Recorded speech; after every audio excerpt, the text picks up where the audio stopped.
Hello guys, epics ഗെയിമറിൻ്റെ പുതിയൊരു വീഡിയോയിലേക്ക് സ്വാഗതം. നമ്മളിന്ന് ഉദ്ദേശിക്കുന്നത് ഒരു കോർണർ ട്യൂട്ടോറിയൽ വീഡിയോ ആണ്. ഒരു കോർണർ എങ്ങനെ പ്രോപ്പറായിട്ട് എടുക്കാം എന്നൊരു ഗൈഡാണ് നമ്മളിന്ന് ചെയ്യാനായിട്ട് പോകുന്നത്. അപ്പോൾ അതിൻ്റെ ട്യൂട്ടോറിയൽ വീഡിയോയിലേക്ക് കടക്കാം.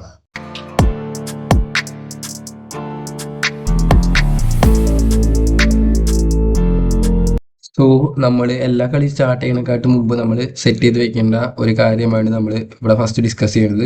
നമ്മുടെ ടീം എടുത്തതിന് ശേഷം ഇൻ മാച്ച് റൂൾസിൽ പോയിട്ട് പ്ലെയർ ടു ജോയിൻ അറ്റാക്കിൽ നമ്മൾ സെലക്ട് ചെയ്ത് കൊടുക്കണം. നല്ല ഹൈറ്റ് ഉള്ള ഒരു CBനാണ് നമ്മൾ സെലക്ട് ചെയ്യാൻ. ഇവിടെ ഇപ്പോൾ എൻ്റെ ബറേസിയാണ് കറൻ്റ് കിടക്കുന്നത്. ഞാനത് ചേഞ്ച് ചെയ്തിട്ട് വാൻഡൈക്കിനായിട്ട് കാണിച്ചു തരാം. അപ്പോൾ നമ്മൾ വാൻഡൈക്കിനെ സെലക്ട് ചെയ്തിട്ടതിന് ശേഷം ഇൻ മാച്ച് റൂൾസിൽ പോയിട്ട് പ്ലെയർ ടു ജോയിൻ അറ്റാക്ക് വണ്ടിയിൽ നമ്മളിപ്പോൾ അത് 91 പ്രൊഫിഷ്യൻസി ഉള്ള വാൻഡൈക്കിനെ നമ്മൾ കൊടുത്തു. 90 എബോവ് ഉള്ളൊരു ഡിഫൻഡറിനെ വേണം നമ്മളവിടെ സെലക്ട് ചെയ്തിടാൻ, ഏതെങ്കിലും ഒരു CBനെ. സെക്കൻഡ് ഓപ്ഷനായിട്ട് നമ്മൾ ഒരിക്കലും സെക്കൻഡ് സെൻറ്റർ ബാക്കിന് നമ്മൾ ഇടാൻ പാടില്ല, ഡിഫൻസ് പൊട്ടാനായിട്ട് സാധ്യത കൂടുതലാണ്.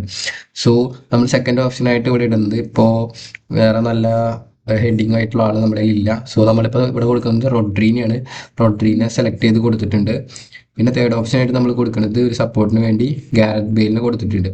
സോ ഇതാണ് നമ്മൾ ഫസ്റ്റ് എല്ലാ കളിയും സ്റ്റാർട്ട് ചെയ്യുന്നതിനെക്കാട്ട് മുമ്പ് നമ്മൾ ചെയ്തു വെക്കേണ്ട ഒരു സ്റ്റെപ്പ്.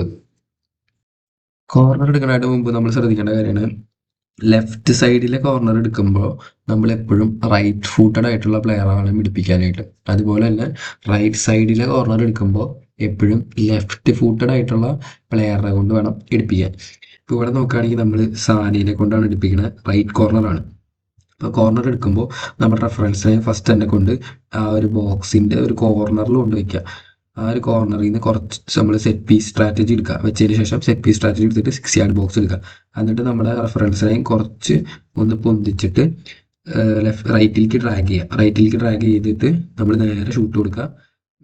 സോ ലെഫ്റ്റ് സൈഡിലേക്ക് വന്നേക്കാണ്. ഇപ്പം ഞാൻ എന്ത് ചെയ്യും, സാനിയ എന്ന് പറയുന്നത് സാനേനെ മാറ്റി ഫോർലാൻ ഇട്ടു, റൈറ്റ് ഫുട്ടഡ് ആയിട്ടുള്ള ഫോർലാൻ എടുത്തു, ലെഫ്റ്റ് കോർണർ ആയ കാരണം.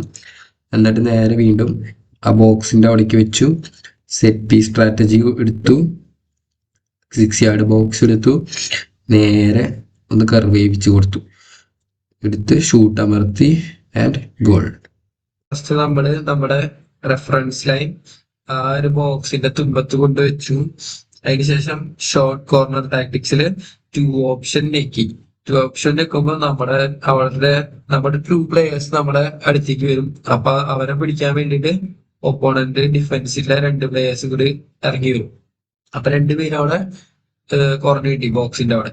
എന്നിട്ട് നമ്മൾ വീണ്ടും പെട്ടെന്ന് സെറ്റ് പീസ് സ്ട്രാറ്റജി എടുത്തിട്ട് 6 യാർഡ് എടുത്തിട്ട് വേഗം കൊണ്ടുവയ്ക്കുക ആൻഡ് സ്കോർ ചെയ്യിപ്പിക്കുക. പ്രാവശ്യം കൂടി ട്രൈ ചെയ്ത് നോക്കാം. നേരത്തെ ചെയ്ത അതേ സ്റ്റെപ്സ് റിപ്പീറ്റ് ചെയ്യുക. നമ്മൾ റെഫറൻസ് ലൈൻ കൊണ്ട് ബോക്സിൻ്റെ കോർണറിൽ വയ്ക്കുക.